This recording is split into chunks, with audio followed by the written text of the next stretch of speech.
আসসালামু আলাইকুম। যে সমস্ত গার্জেনরা তাদের সন্তানদেরকে আলামিন মিশনে ভর্তি করার জন্য খুবই আগ্রহী, তাদেরকে বলবো যে আলামিন মিশনের অ্যাডমিশন টেস্টের জন্য অনলাইন ফর্ম ফিল আপ শুরু হয়ে গেছে। অলরেডি শুরু হয়ে গেছে এবং সেপ্টেম্বরের 8 তারিখ পর্যন্ত অনলাইন ফর্ম ফিল আপ চলবে এবং পরীক্ষা খুব সম্ভবত সেপ্টেম্বরের লাস্ট উইক অথবা থার্ড উইকের মধ্যে থার্ড উইকে হতে পারে। তো এই পরীক্ষার জন্য প্রথমত বলবো যে যে ক্লাসের জন্য পরীক্ষা দেবে সেই বইয়ের সেই ক্লাসের পাঠ্য বিষয়গুলো অর্থাৎ পাঠ্যপুস্তকগুলো ভালো করে পড়তে। এবং আজকের আমি প্রথমে বলবো যে পরীক্ষাটা ক্লাস সপ্তম থেকে, মানে যারা 6 পড়ছে, 6 থেকে 7-এ ভর্তি হওয়ার জন্য অ্যাডমিশন টেস্ট দেবে, তাদের সিলেবাসটা একটু আলোচনা করব। বেসিক্যালি প্রথম পরীক্ষা হবে 100 নম্বরের পরীক্ষা। এই 100 নম্বরের পরীক্ষার মধ্যে বাংলা থাকবে 15, ইংরাজি থাকবে 20, গণিত থাকবে 25, বিজ্ঞান থাকবে 20,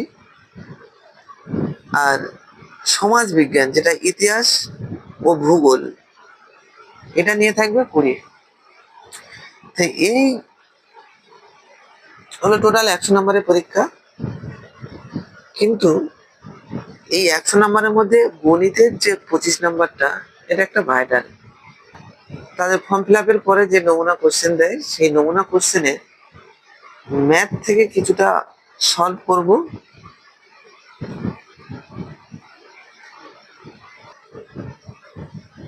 ম্যাথের প্রথম কোশ্চেনটা দেখব,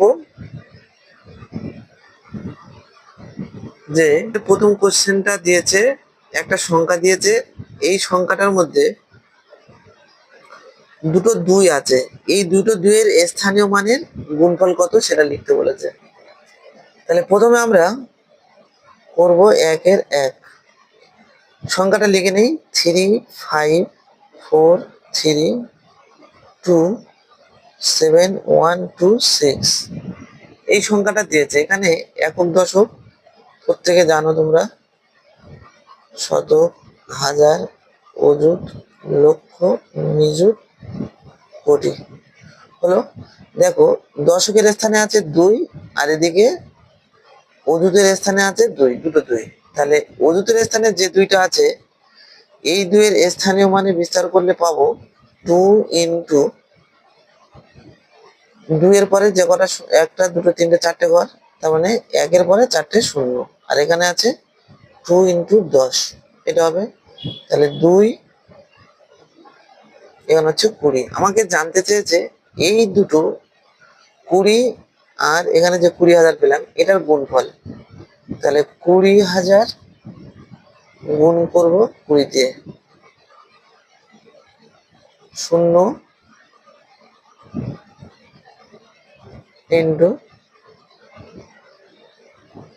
4। তারপরে কি করতে হয় তোমরা প্রত্যেকে জানো অবশ্যই, যেহেতু 7-এ পড়ছো, 6-এ পড়ছো, 7-এ অ্যাডমিশন দেবে। তাহলে অ্যান্সারটা হচ্ছে 4 লক্ষ। অ্যান্সার হলো 4 লক্ষ। একের দাগের দ্বিতীয় কোশ্চেনটা বলছে 59-এর রোমান সংখ্যায় লেখো। তাহলে 59-কে রোমান সংখ্যায় প্রকাশ।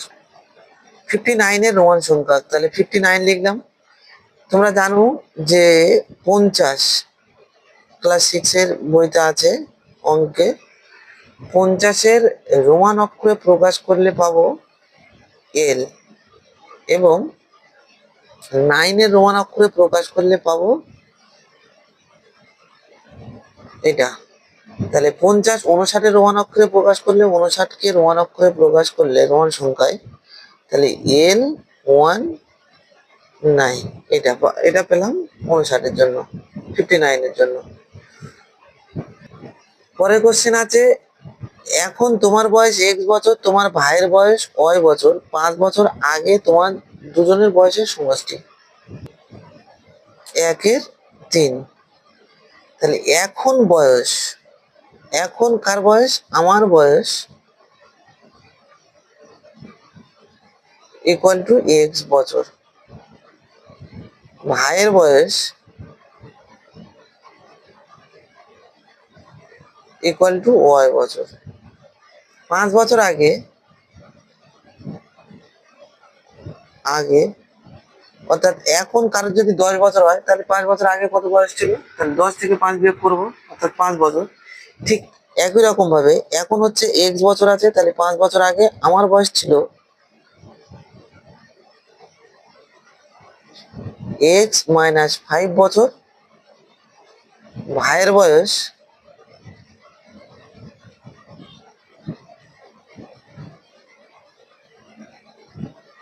x মাইনাস y বছর। সমষ্টি, দুজনের বয়সের সমষ্টি বার করতে বলেছে, তাহলে দুজনের বয়সের সমষ্টি কি হবে? এই x মাইনাস 5 আর সরি এটা হবে, এটা y মাইনাস 5, এটা যেহেতু ভাইয়ের বয়স ছিল y বছর, তাহলে হবে y মাইনাস 5 এত বছর।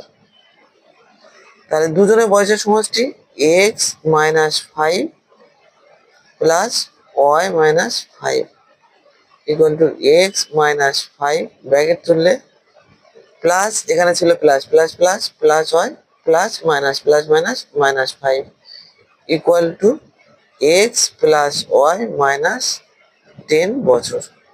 তাহলে এত বছর হচ্ছে দুজনের বয়সের সমষ্টি। তারপরে একের দাগের কোশ্চেন আছে, আরেকটা কোশ্চেন আসলো, এ বি এবং পি কিউ সরলরেখা পরস্পর সমান্তরাল। এ বি পি কিউ সরলরেখা পরস্পর সমান্তরাল, তাদের প্রতীক চিহ্নের সাহায্যে দেখা। 1/4 বলছে এ বি এবং পি কিউ, তাহলে সমান্তরাল সরলরেখা কি?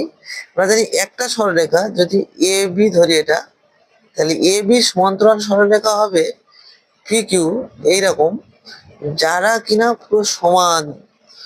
এই এর যে কোনো একটা বিন্দু এ বি সরলরেখার উপরে যে কোনো একটা বিন্দু এবং পি কিউ সরলরেখার উপরে যে কোনো একটা বিন্দু, অর্থাৎ ঠিক একই সোজাসুজি যে কোনো একটা বিন্দু, এই বিন্দুর মধ্যে দূরত্বটা যা হবে, এখানটায় আসলে দূরত্ব তাই হবে, এখানে আসলে দূরত্ব তাই হবে, অর্থাৎ একই দূরত্ব হবে। তাহলে তখন এই দুটো সরলরেখা A B R P Q কে সমান্তরাল সরলরেখা বলবো। তাহলে সমান্তরাল সরলরেখাকে অর্থাৎ এ বি সমান্তরাল এই চিহ্ন দ্বারা প্রকাশ করা হয় পি কিউ।